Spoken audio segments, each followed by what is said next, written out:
Hello everyone, welcome back to test made.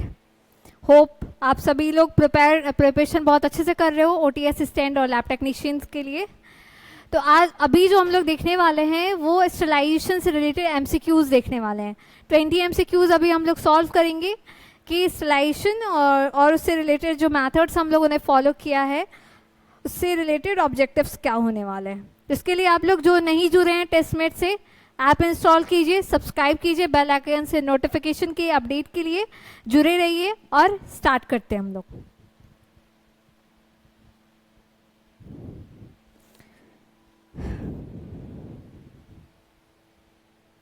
तो देखिए हमारा फर्स्ट क्वेश्चन जो है, which of the following is most reliable method of sterilisation. इसमें से कौन सा ऐसा मैथड है जो सबसे ज़्यादा रिलायबल है फॉर स्टेरिलाइजेशन के लिए। तो इसमें देखिए ऑप्शंस दिए हुए हैं हमारे पास। ऑप्शंस जो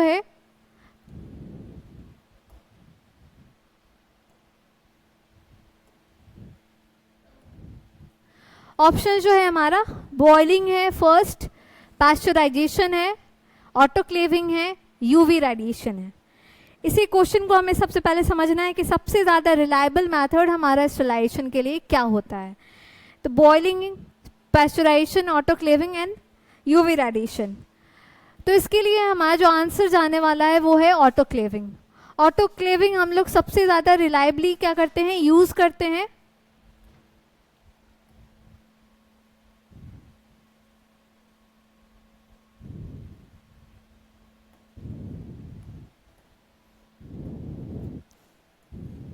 सबसे ज़्यादा रिलायबली हम लोग क्या करते हैं, इसको यूज़ करते हैं फॉर स्टेरिलाइजेशन के लिए। नेक्स्ट हम लोग देखते हैं question, what is the principle behind autoclaving. जैसे कि मैंने थ्योरेटिकल एक्सप्लेनेशन में बताया होगा कि ऑटोक्लेविंग का क्या प्रिंसिपल है। तो यहाँ है हमारे 4 ऑप्शंस। 4 ऑप्शंस में हमारा फर्स्ट ऑप्शन कह रहा है dry heat kills microbes. Second option हमारा कह रहा है रेडिएशन डिस्ट्रॉय डीएनए। थर्ड है steam under pressure and chemical denaturation. तो हमारा ड्राई हीट पे ही नहीं जाने वाला है। क्यों नहीं जाने वाला है? क्योंकि हमारा ऑटोक्लेविंग जो हमने जैसा कि पढ़ा है अभी वो मॉइस्ट हीट टेक्निक पे बेस्ड है। तो मॉइस्ट हीट में मैंने बताया था कि स्टीम जनरेशन से वो क्या करता है, हमारे स्टेरिलाइजेशन करता है, जहाँ पे भाप वाष्पीकरण बन रहा है और पानी की मदद से ही ये सारा हमारा प्रोसेस होता है। तो केयरफुली सारे ऑप्शंस देखिए, आप लोग कमेंट बॉक्स में मुझे आंसर्स भी अपने बताना। तो यहाँ पे हमारा जो बेस्ट आंसर जाने वाला है वो स्टीम अंडर प्रेशर है। क्यों है? क्योंकि इसका प्रिंसिपल जो बेस्ड है मॉइस्ट हीट स्टेरिलाइजेशन पे बेस्ड है। और मॉइस्ट कैसे जनरेट हो रहा है हमारा, तो स्टीम जो हमने वाटर से वाष्पीकरण इससे करवाया है, इस टेक्निक पे ये बेस्ड होता है। इसलिए हमारा करेक्ट आंसर जो जाने वाला है that is steam under pressure. Next हम लोग बढ़ते हैं आगे के क्वेश्चन की तरफ। Which of the following is use to sterilise heat sensitive items. जो ऐसे आइटम्स जो हीट सेंसिटिव है, काफ़ी उससे हीट से जो कहते हैं ना जिसको कि हीट से काफ़ी नाजुक हैं, वो हीट हाई टेम्परेचर नहीं सर्वाइव कर सकते हैं। तो हमारा ऑप्शंस देखिएगा आप। ऑप्शंस में हमारा hot air oven, hot air oven है हमारा फर्स्ट ऑप्शन। सेकेंड हमारा ऑटोक्लेव है, थर्ड फिल्टरेशन है, फोर्थ इंसिनरेशन है। तो ऐसा मेथड जो हमारे हीट के लिए काफ़ी सेंसिटिव है, जो हीट बर्दाश्त नहीं कर सकता है। तो हॉट एयर ओवन में आप पता ही है सभी लोगों को कि हमें इसमें टेम्परेचर हाई रखनी होती है। बिलो 100 में हमारा आता है, बट इसका जो टेम्परेचर हम रखते हैं हॉट एयर ओवन का वो क्या है, वो हीट सेंसिटिव में तो बिल्कुल भी नहीं आता है। तो यहाँ पे दूसरा ऑप्शन देखिए, ऑटोक्लेव के साथ भी वही बात है। थर्ड ऑप्शन में आइए और फोर्थ ऑप्शन में इंसिनरेशन हमारा जाएगा ही नहीं, क्योंकि उसमें क्या होता है, बर्निंग प्रोसेस होता है। तो हमारा जो बेस्ट आंसर जाने वाला है वो है filtration method. Filtration highly heat sensitive method है जिसमें हमें हीट की आवश्यकता ज़रूरत नहीं पड़ती है। नेक्स्ट हम बढ़ते हैं नेक्स्ट क्वेश्चन की तरफ। The temperature and pressure commonly used in autoclave are। ऐसा टेम्परेचर और प्रेशर जो कॉमनली हम लोग यूज़ करते हैं ऑटोक्लेव में, वो कौन से हो सकते हैं? तो ये सभी को मैंने बोला था कि आप लोग इसको एकदम मगअप कर लीजिए, कंप्लीट रट लीजिए, याद कर लीजिए कि हमारा जो टेम्परेचर होता है ऑटोक्लेव का वो 121 डिग्री सेंटीग्रेड होता है। तो इसमें बिना कोई कन्फ्यूज़न के, बिना कोई हिचकिचाहट के आप ये ऑप्शन आंसर, करेक्ट आंसर को सीधा टिक कर सकते हैं बिना किसी एक्सप्लेनेशन के, क्योंकि ये टेम्परेचर और ये प्रेशर इसका फिक्स्ड ही है ऑटोक्लेव के लिए, इसे हमें बिल्कुल सोचना नहीं है। करेक्ट आंसर हमारा ये जाने वाला है। नेक्स्ट ऑप्शन की तरफ बढ़ते हैं हम लोग। Ethylene oxide. Ethylene oxide is used for sterilising culture media, glassware, disposal plastic syringes और सर्जिकल ड्रेसिंग।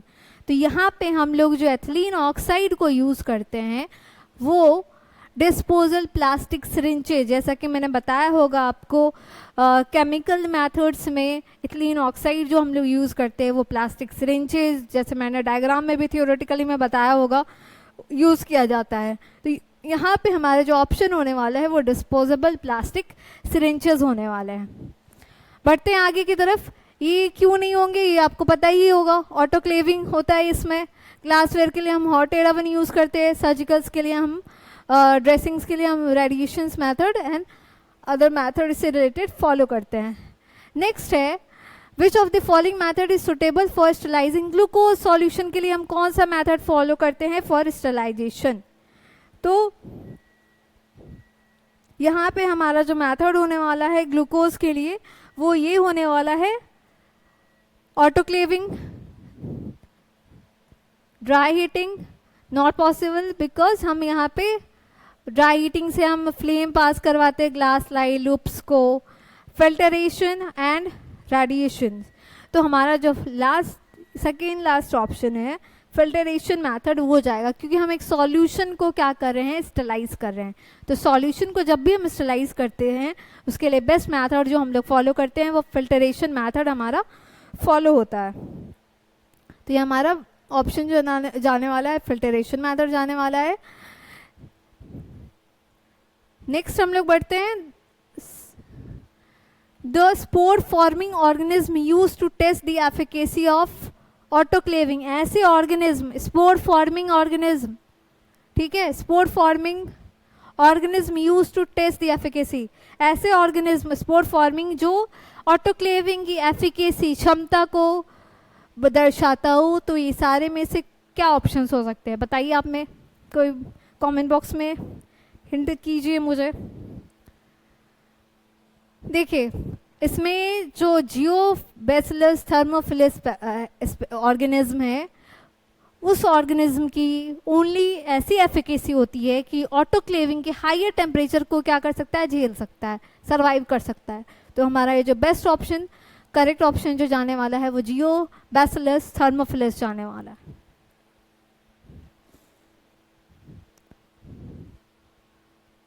अब देखिए dry heat sterilisation is carried out at, सीधा क्वेश्चन में स्ट्रेट क्वेश्चन है बिना किसी कंफ्यूजन के। ड्राई हीट स्टरलाइजेशन जो है हम लोग कैरिड आउट करते हैं उसके लिए क्या टेम्परेचर और टाइमिंग होती है? ड्राई हीट पे जाइएगा तो हमारा ड्राई हीट 100 पे क्या होता है पता है, सबको बता रखा है, लेक्चर्स अटेंड जिन्होंने किया होगा। ये हमारा ऑटोक्लेविंग हो गया, ये हमारा क्या हो सकता है, और ये हमारा अबव 100 डिग्री में ही चला गया। तो बचा हमारा this one 160 degree for 2 hours. ये मेथड हमारा जाने वाला है फॉर ड्राई हीट टेक्निक। तो correct answer is dry heat के लिए हम जो लेंगे, कंसिडर करेंगे वो 160 डिग्री टेम्परेचर फॉलो करते हैं 2 आवर्स के लिए।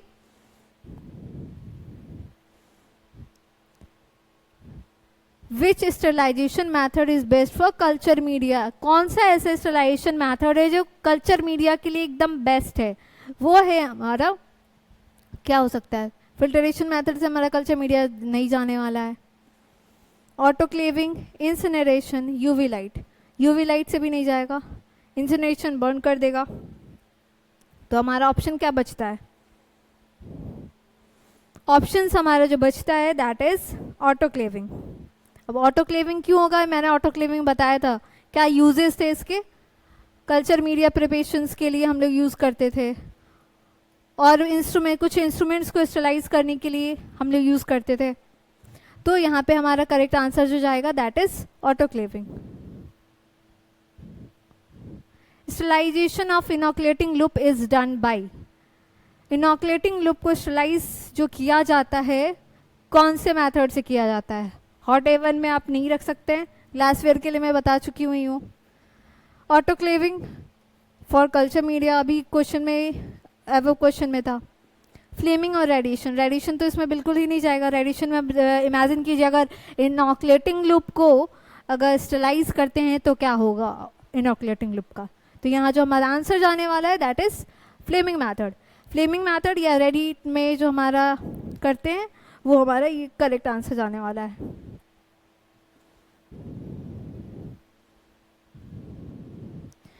What is the mechanism of UV light in sterilization? UV light का स्टरलाइजेशन में क्या मैकेनिज्म होता है, क्या मैकेनिज्म फॉलो करता है यूवी लाइट? तो यहाँ जो आंसर जाने वाला है that is it damages DNA. UV light हमारे जो है स्टरलाइजेशन प्रोसेस में क्या करता है, डीएनए को डैमेज करता है।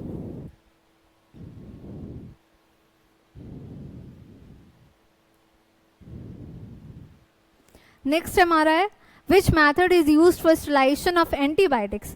कौन सा ऐसा मैथड है जिसमें हमें स्टरलाइजेशन करते हैं एंटीबायोटिक्स को, कौन सा ऐसा मैथड यूज किया जाने वाला है? तो यहाँ पे देखिए autoclaving, UV radiation, dry heat, filtration. अभी जो मैंने रिसेंटली लेक्चर में बताया होगा कि हमारा जब भी हम एंटीबायोटिक से रिलेटेड में एग्जांपल दी थी कि वहाँ पे हम जो मैथड फॉलो करते हैं वो है हमारा फिल्टरेशन मैथड। तो यहाँ पे हमारा जो करेक्ट आंसर होने वाला है वो है फिल्टरेशन मैथड। हम लोग स्टरलाइजेशन ऑफ एंटीबायोटिक्स में कॉमनली यूज किया जाने वाला बेस्ट मैथड है। Next hot air oven is use to sterilise. Hot air oven को हम लोग किस चीज़ को स्टरलाइज करने के लिए यूज करते हैं? इसको भी मैंने बताया था। सारे जो मैंने टॉपिक्स बताए हैं उसको अच्छे से पढ़ लीजिए, समझ लीजिए, याद कर लीजिए। आपको एग्जाम्स में अच्छे मार्क्स स्कोर करने से कोई नहीं रोक सकता है। तो बातों को सुनिए, समझिए और उसे फॉलो भी किया कीजिए। तो यहाँ हमारा जो एग्जाम्पल करेक्ट आंसर जाने वाला है दैट इज ग्लासवेयर। ग्लासवेयर क्यों जाएगा? जितने भी हम ग्लासवेयर्स है बोरो से रिलेटेड जो मटेरियल्स हम लोग यूज़ करते हैं वो सब हम किस में स्टरलाइज करते हैं? तो वो हमारा हॉट एयर ओवन है, जो मैंने डायग्रामेटिकली भी बताया था आपको लेक्चर में। याद रखे होंगे तो आंसर आप बेस्ट तरीके से कर सकते हैं। ठीक है, बढ़ते हैं आगे की ओर। Indicator organism for dry sterilization, dry heat sterilization. कौन सा ऐसा ऑर्गेनिज्म है जो ड्राई हीट स्टरलाइजेशन में एज अ इंडिकेटर यूज होता है? तो यहाँ ऑप्शंस देखिए स्क्रीन पे है। Bacillus subtilis, Geothermus stearothermophilus, Clostridium botulinum, Bacillus atrophaeus. तो यहाँ पे जो हमारा ऑर्गेनिज्म है वो है बेस्ट आंसर के साथ हमारा बैसिलस एट्रोफेसस। ये ऑर्गेनिज्म जो क्या होता है एज अ इंडिकेटर ऑर्गेनिज्म का काम करता है ड्राई हीट स्टरलाइजेशन टेक्निक में। तो हमारा ये आंसर जो है ये होने वाला है बैसिलस एट्रोफेसस।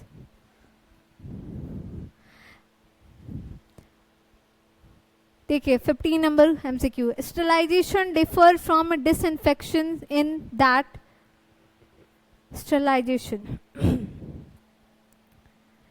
क्या ऐसा टेक्निक है, क्या ऐसा डिफरेंस है? जैसे मैंने थियोरेटिकली में बताया होगा कि स्टरलाइजेशन कैसे डिसइंफेक्शन से डिफर करता है, अलग करता है खुद को स्टरलाइजेशन प्रोसेस में। तो देखिए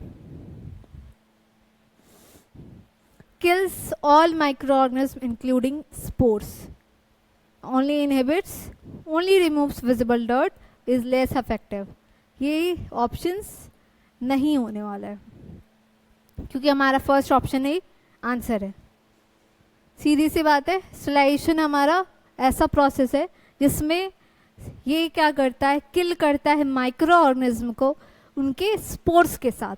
तो हमारा सीधा फर्स्ट आंसर बिना हेजिटेशन के साथ जाने वाला है अकॉर्डिंग टू क्वेश्चन। नेक्स्ट है, which gas is used in gaseous sterilisation? Oxygen, ethylene oxide, nitrogen, carbon dioxide. बताइए कोई कमेंट बॉक्स में।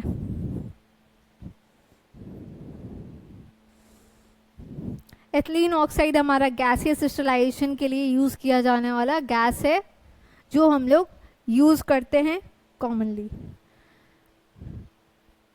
What is the primary disadvantage of ethylene oxide sterilization? Ethylene primary disadvantage क्या है ethylene oxide का sterilization में? Options देखिए, incomplete sterilization, high temperature, toxicity, ineffectiveness against spores. क्या जाएगा? टॉक्सिसिटी।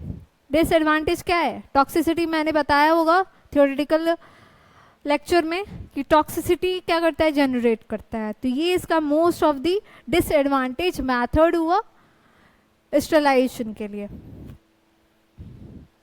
नेक्स्ट है, बस ज़्यादा बोर नहीं करूँगी आप लोग, कुछ लोग ज़्यादा बोर हो गए होंगे, बट बिना बोर हुए इसको एंजॉय करते हुए अगर आप इसको लर्न करते हो, समझते हो, तो आपके, मैं अगेन एंड अगेन रिपीट कर रही हूँ, आपके मार्क्स अच्छे स्कोर करने में, सिलेक्शन होने में नो डाउट है।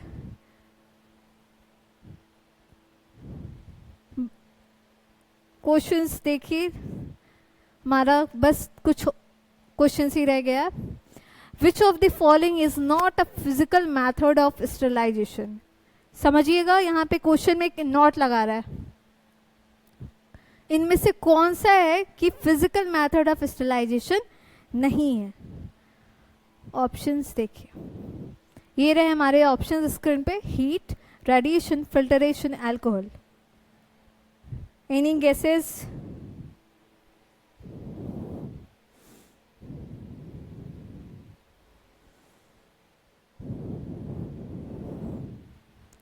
देखिए, हमारा फिजिकल मेथड में जो ऑप्शंस हैं वो हमारा हीट, रेडिएशन, अल्कोहल जो है हमारे केमिकल मेथड में आता है। This is the only option, final answer and exception.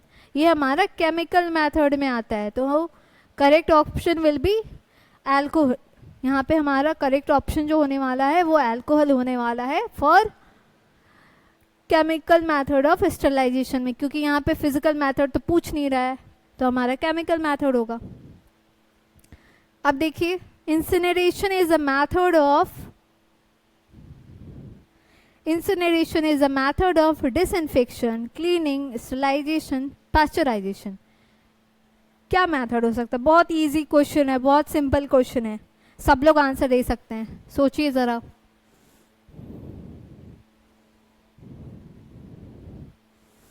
Incineration हमने कहाँ पढ़ा? स्टरलाइजेशन में पढ़ा, पास्चराइजेशन में पढ़ा, या क्लीनिंग डिसइंफेक्शन में पढ़ा? स्टरलाइजेशन हम मेन पढ़ रहे हैं।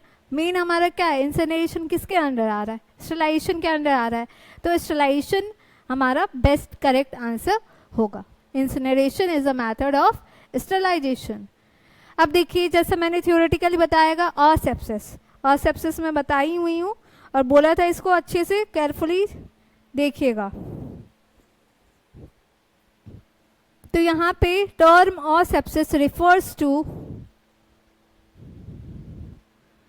killing of all microorganisms, absence of pathogens, use of chemicals, removal of dirt। क्या होने वाला है?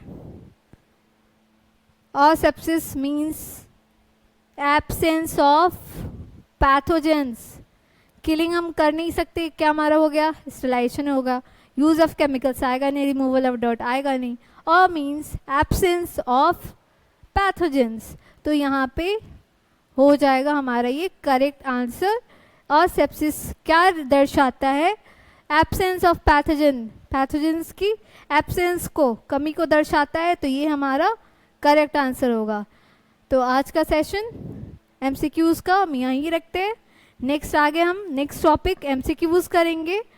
होपफुली आप सभी को ये लेक्चर MCQs अच्छा लगा हो, तो इस वीडियो को ज़्यादा से ज़्यादा लाइक कीजिए, शेयर कीजिए अपने फ्रेंड्स, अपने बैचमेट्स के साथ जिन्होंने भी फॉर्म दिया है, या फिर जो भी कॉलेज स्कूल गोइंग स्टूडेंट्स हैं उनके साथ। और ये चैनल को सब्सक्राइब करना ना भूलें। अगर इस रिलेटेड टॉपिक या MCQ से आपको नोट्स चाहिए या इनसे रिलेवेंट क्लासेस चाहिए या कोई भी मटेरियल्स चाहिए, तो हमारे टेस्ट मेड के टेली काउंसलर या फिर आप टेक्निकल सपोर्ट से कॉन्टैक्ट कनेक्ट कर सकते हैं और सब्सक्रिप्शन ले सकते हैं हमारा। So thank you so much dear everyone, hope you like it and enjoy. All the best for examination. Have a good day.